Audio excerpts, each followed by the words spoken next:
এ পর্যায়ে বক্তব্য রাখবেন জাতীয় পার্টির মাননীয় কো চেয়ারম্যান, রংপুর মহানগর জাতীয় পার্টির সম্মানিত সভাপতি, রংপুর সিটি কর্পোরেশনের দুইবারের সফল মেয়র আমাদের শ্রদ্ধেয় বড় ভাই মুস্তাফিজুর রহমান ভাই।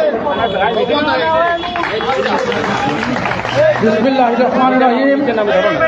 জাতীয় পার্টি রংপুর জেলা এবং মহানগরের উদ্যোগে আজকে জিএম কাদের সহ সারা দেশে জাতীয় পার্টির নামে যে মিথ্যা মামলাগুলো হয়েছে সেই মামলা প্রত্যাহার এবং বর্তমানে যে আইন শৃঙ্খলা পরিস্থিতির চরম অবনতি এবং মব জাস্টিসের মব ভায়োলেন্সের বিপক্ষে আজকে জাতীয় পার্টির আজকের এই বিক্ষোভ কর্মসূচি। এই কর্মসূচিতে আমাদের উপজেলা এবং জেলার নেতৃবৃন্দ, আমাদের রংপুরের মহানগরের 33টি ওয়ার্ড, ছাত্র সমাজ, যুব সমিতি, তরুণ পার্টি, স্বেচ্ছাসেবক পার্টি, অন্যান্য সমস্ত অঙ্গ সহযোগী সংগঠন, শ্রমিক পার্টি সহ সবাই অংশগ্রহণ করেছেন এই প্রতিকূল আবহাওয়ার মধ্যে। এর জন্য আমি আপনাদেরকে সকলকে আমার পক্ষ থেকে অনেক অনেক শুভেচ্ছা এবং অভিনন্দন জানাচ্ছি। আগামী দিনেও আমরা এর চাইতেও দুর্বার আন্দোলন গড়ে তোলে রংপুর যে জাতীয় পার্টির ঘাঁটি, এটা সারা বাংলাদেশে জানান দিতে চাই। সেই লক্ষ্যে আমরা এগিয়ে যাব ইনশাআল্লাহ। আজকে বলতে চাই, জিএম কাদেরকে খুনের মামলায় আসামি করা হয়েছে। শেখ হাসিনা 1 নম্বর, 2 নম্বর জিএম কাদের, এরকম করে আসামি করা হয়েছে। এভাবে 18টা মামলা তার নামে দেওয়া হয়েছে। জিএম কাদের খুন করতে গিয়েছে, এই মিথ্যা মামলা করে মামলা বাণিজ্য করছেন। এর নাম রাখবেন, ওর নাম কেটে দেবেন, 5 লক্ষ টাকা দেন, 10 লক্ষ টাকা দেন, 50 লক্ষ টাকা দেন, এইভাবে তদবির করে সারা বাংলাদেশের প্রায় কোটিখানেক লোকের বিরুদ্ধে মামলা হয়েছে। এই মামলা পুলিশ তদন্ত করবে কিভাবে, এরা চার্জশিট দিবে কিভাবে, বিচার হবে কিভাবে? এই মিথ্যা মামলা করে দেশে একটা অস্থিতিশীল পরিস্থিতি সৃষ্টি হবে। আজকে আমরা বৈষম্যের বিরুদ্ধে আন্দোলন করেছি। আমাদের এই বৈষম্যের বিরুদ্ধে আন্দোলন করতে গিয়ে আমাদের জাতীয় পার্টির ছেলেপেলেদের নামে প্রায় 22টি মামলা হয়েছে। মামলার ডকুমেন্ট আমাদের কাছে আছে। আমাদের 4 জন ছেলে জাতীয় পার্টির এখানে জেলে থাকলো, 2 জন লোক মারা গেল।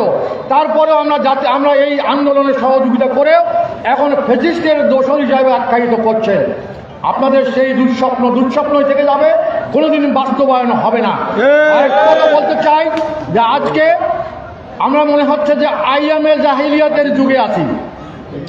মানুষ খুন হচ্ছে, মানুষকে দিনের বেলা কোপায় মারা হচ্ছে, রাত্রের বেলা গাড়িতে লাশ পাওয়া যাচ্ছে, দিনের বেলায় এখানেই দলিত সম্প্রদায়ের 2 জন ব্যক্তিকে লাঠি দিয়ে পিটিয়ে মেরে ফেলা হলো।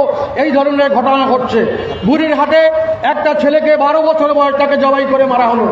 এই যে আমাদের বর্তমান যে আইন শৃঙ্খলার পরিস্থিতি অবনতি, এই অবনতি যদি থাকে, যে এই আইন শৃঙ্খলা পরিস্থিতি দিয়ে কিভাবে একটা সুস্থ নির্বাচন করা সম্ভব আমার মাথায় আসে না। আমি সেজন্য বলতে চাই যে এই আইন শৃঙ্খলা পরিস্থিতির উন্নতি এবং পুলিশকে অ্যাক্টিভ ভূমিকা রেখে তার সঙ্গে সেনাবাহিনী দিয়ে যদি কয়েক দফায় এই জাতীয় নির্বাচন করা হয় তাহলে হয়তোবা সম্ভব হবে, তাছাড়া হবে না। এর মধ্যে ষড়যন্ত্র করা হচ্ছে যে আওয়ামী লীগকে যেভাবে বাতিল করা হয়েছে, জাতীয় পার্টির একটা দালাল চক্র যে রুহুল আমিন হাওলাদার শেখ হাসিনার ছবি নিয়ে পোস্টার ছাপিয়ে নির্বাচন করেছে গত 24 নির্বাচন, যে আনিসুল ইসলাম মাহমুদ শেখ হাসিনার আশীর্বাদ পুষ্ট হয়ে তার ছবিটা প্রথমে দিয়ে নির্বাচন করেছে, যে জন্য এই নির্বাচন করেছে শেখ হাসিনার ছবি লাগিয়ে, তাদেরকে দিয়ে জাতীয় পার্টিকে ভাঙার একটা ষড়যন্ত্র। আমার মনে হয় সেই ষড়যন্ত্রের দাঁত ভাঙা জবাব দেওয়ার জন্য আমরা সর্বদা প্রস্তুত আছি। আজ থেকে ঘোষণা করছি, রংপুর ডিভিশনে এই দালাল চক্র, এই দালালেরা কোনো অবাঞ্ছিত তাদেরকে ঘোষণা করা হলো, যেখানেই তাদেরকে দেখা হবে, যেখানেই তাদের অস্তিত্ব পাওয়া যাবে, আমরা বাজ পাখির মতো উড়ে যেয়ে সেখান থেকে তাদেরকে তুলে নিয়ে এসে আমরা তাকে দিগম্বর করে রংপুরের রাজপথে তাদেরকে যা করার তাই করবো ইনশাল্লাহ। এর জন্য আপনারা প্রস্তুত থাকবেন। 3 নম্বর কথা হলো যে আইন শৃঙ্খলা পরিস্থিতি যেভাবে আমি বললাম, এইভাবে আইন শৃঙ্খলা পরিস্থিতি থাকলে দেশের মানুষ, আমি আজকে এখানে যদি বাড়িতে যাই, রাস্তায় যদি একজন কোপায় মারি ফেলে, বিচার হবে না। কোনো বিচার আপনারা পাবেন না। ইতিমধ্যে চর দখলের মতো বাংলাদেশ দখল হয়ে যাচ্ছে। আপনারা দেখছেন ভোলাগঞ্জ সিলেটের একটা পর্যটন কেন্দ্র, সেখান থেকে রাতারাতি হাজার হাজার ট্রাক দিয়ে পাথর উত্তোলন করে নিয়ে যাচ্ছে, কোনো বিচার নাই। আমি মনে করি এই যে রেজওয়ানা নামে একজন পরিবেশ উপদেষ্টা আছে, এর তো 1 সেকেন্ড থাকা দরকার নেই, এখনই পদত্যাগ করা উচিত। অথর্ব এই ধরনের অযোগ্য কিছু উপদেষ্টা আজকে এই দেশটাকে একটা ধ্বংসের দ্বার প্রান্তে নিয়ে যাচ্ছে। কালকে একটা স্টেটমেন্ট দেখলাম নাসিরউদ্দিন পাটোয়ারি সাহেব, আপনি বললেন যে এদিকে প্রধান উপদেষ্টা বলল যে ফেব্রুয়ারির প্রথমেই নির্বাচন হবে, তাই যে মালয়েশিয়া সফরে গিয়েছে সেখানেও উনি এই পুনর্ব্যক্ত করেছেন, অথচ নাসিরউদ্দিন পাটোয়ারি গতকালকে বলছেন এই বাংলাদেশে ফেব্রুয়ারিতে কোনো নির্বাচন হবে না। তাহলে কারা, তাদের কত শক্তি, তারা সরকারকে টান দিতে পারে এইরকম তারা চিন্তা করছে। এইভাবে যদি চলতে থাকে, জামাতে ইসলাম বলছে পিআর পদ্ধতি ছাড়া নির্বাচন হবে না। এই ধরনের একটা অস্থিতিশীল অবস্থা বিরাজ করা, বাংলাদেশকে একটা অকার্যকর দেশে পরিণত করার জন্য একটা অপচেষ্টা চলছে। আমরা চাই এই বাংলাদেশ আপনার 30 লক্ষ মানুষের রক্তের বিনিময়ে অর্জিত এই দেশ, 2 লক্ষ মা বোনের সংগ্রামহানির বিনিময়ে এই দেশ, এই লাল সবুজের পতাকা, এই লাল সবুজের পতাকাকে কতগুলো শকুন যদি নষ্ট করতে চায় আমরা সেটা করতে দেব না। নিজের রক্তে তাজা রক্ত ঢেলে দিয়ে এই ধরনের ষড়যন্ত্র আমরা রুখে দেবো ইনশাআল্লাহ। জাতীয় পার্টির নেতাকর্মী থেকে সবসময় সজাগ থাকার জন্য আমি অনুরোধ যাচ্ছি, যে কোনো মুহূর্তে আন্দোলনের ডাক আসতে পারে। সেই আন্দোলনে সব উপজেলা, সব ইউনিয়ন এবং জেলা, মহানগর সকলে মিলে আমরা একটা জোরালো আন্দোলন গড়ে তুলব অন্যায়ের বিপক্ষে। জাতীয় পার্টির রাজনীতি কোনো চাঁদাবাজির ইতিহাস নাই, জাতীয় পার্টির রাজনীতি কোনো সন্ত্রাসের ইতিহাস নাই, জাতীয় পার্টির রাজনীতি গণমানুষের জন্য রাজনীতি। আমরা কোনো সহিংসতা চাই না, কিন্তু কেউ যদি সহিংসতা করতে চায় তাকে আমরা আবার ছাড়ি না। আমরা তার তাৎক্ষণিক জবাব দেওয়ার জন্য জাতীয় পার্টির প্রস্তুত আছে। আমি এখানে প্রশাসনের অনেকেই আমার বক্তব্য শুনছেন, আপনারা শুনে নেবেন। আপনাদের উত্তরসূরিদের কাছে আমাদের রংপুরের জাতীয় পার্টির ইতিহাস জানবেন।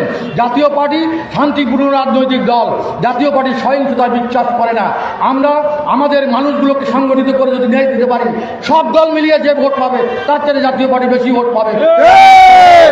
তাই আমি আজকে আপনারা এই দুর্যোগপূর্ণ আবহাওয়ায় আপনারা এসেছেন, আমি সকলের কাছে আমার কৃতজ্ঞতা জ্ঞাপন করছি। ঠিক এভাবেই ডাক দিতে হবে, এভাবেই সাড়া দিতে হবে। একদিনের নোটিশে আজকে আপনারা এখানে এসেছেন, আজকে সকাল থেকে বৃষ্টি, তারপরে সে বৃষ্টি উপেক্ষা করে আপনারা এসেছেন, এর জন্য আমার কৃতজ্ঞতা আপনাদের কাছে অনেক অনেক কৃতজ্ঞতা জানাচ্ছি।